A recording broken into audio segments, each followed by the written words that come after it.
Hello বন্ধুগণ, কেমন আছেন সবাই? প্রিয়ম প্রমি পাখি পরিবারে আপনাদের সবাইকে স্বাগত জানিয়ে আমি প্রিয়ম চলে এসেছি আবার একটি নতুন ভিডিও নিয়ে। তো চলুন আজকের ভিডিও শুরু করা যাক। আজকে পাখিদের খাবারের মেনুতে বেশ অনেক রকমের খাবার রয়েছে।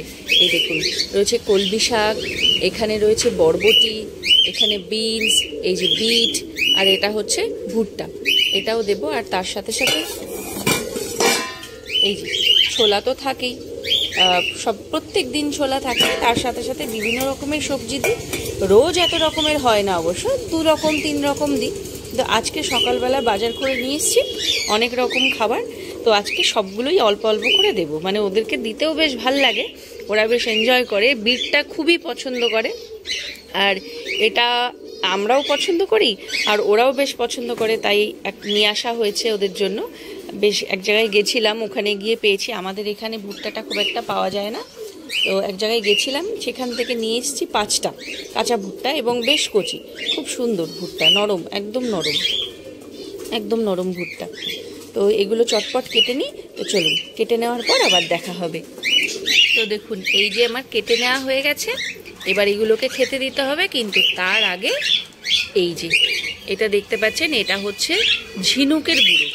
আমি আমার সেই বন্ধুর বাড়ি থেকে ঝিনুক নিয়ে এসেছিলাম, অনেক আগেই নিয়ে এসেছিলাম। সেগুলোকে পরিষ্কার করে সেগুলোকে গুঁড়ো করে ওদের জন্য রেখে দিই। এবার এইটা আমি ওদের ভালোভাবে মিশিয়ে দেব।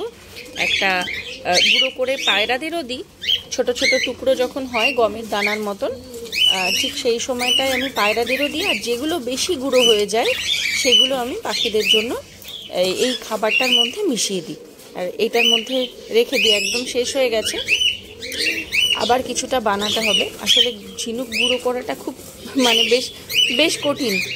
আপনারা যদি হাতে করে থাকেন তাহলে নিশ্চয়ই জানবেন, ঝিনুক গুঁড়ো করাটা বেশ কষ্টের। মানে ইট গুঁড়ো করার থেকেও বেশি, মানে ইট গ্রিড বানাতে যেটা লাগে আর কি, ইটের গুঁড়োটা, সেই ইটের গুঁড়োর থেকেও কিন্তু ঝিনুকের গুঁড়ো করাটা বেশ কঠিন।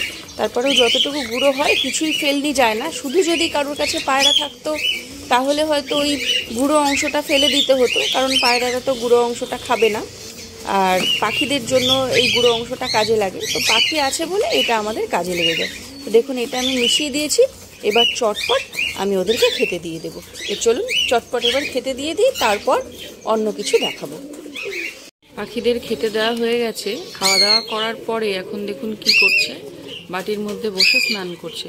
যদিও এই বাটিগুলো খুব ছোট, আর এই গরমকালটায় খুব ওদের স্নানের মুডটা থাকে, শীতকালেও করে, তাই ভেবেছি বাটিগুলো একটু চেঞ্জ করে দেব। কিন্তু সেটা হয়ে উঠছে না, তবে যত তাড়াতাড়ি সম্ভব চেষ্টা করব এই বাটিগুলোকে চেঞ্জ করে দেওয়া। একটু বড় বড় বাটি হলে তাহলে ওর মধ্যে ওরা স্নানটাও করতে পারবে, আর যেটুকু জল খাবে। আর এই বাটিগুলোতে ভাবছি ওদের জন্য একটু গ্রিড দেব। তো দেখা যাক কতটা করে উঠতে পারি। দেখুন কত সুন্দরভাবে ওরা স্নান করছে। একটু বড় জায়গা পেলে কত ভালো হয়। এখন যদি আমি একটা বড় বাটিতে ওদেরকে জল দিই তাহলে ওরা স্নান করবে না, ভয় পেয়ে সরে যাবে, তাই আমি আর ডিস্টার্ব করছি না।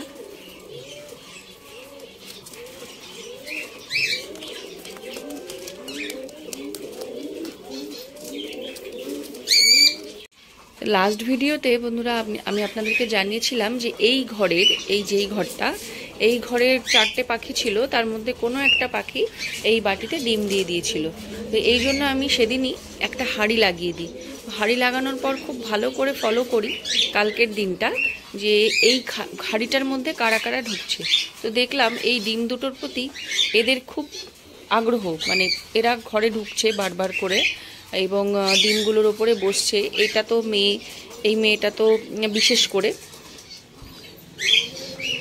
আর এই ছেলেটাও ঢুকছে। এই জন্য এখান থেকে 2টো পাখি আমি নিচে পাঠিয়ে দিয়েছি। এই যে এই ঘরটাতে পাঠিয়ে দিয়েছি, এখানে একটা আছে আর এই একটা নিচে করে দিয়েছি। আর এই খাঁচায় যে পাখিগুলো ছিল বন্ধুরা, 3টে বাচ্চা ছিল, সেই 3টে বাচ্চা এক দাদাভাইকে দিয়ে দেওয়া হয়েছে, মানে সেল করে দেওয়া হয়েছে।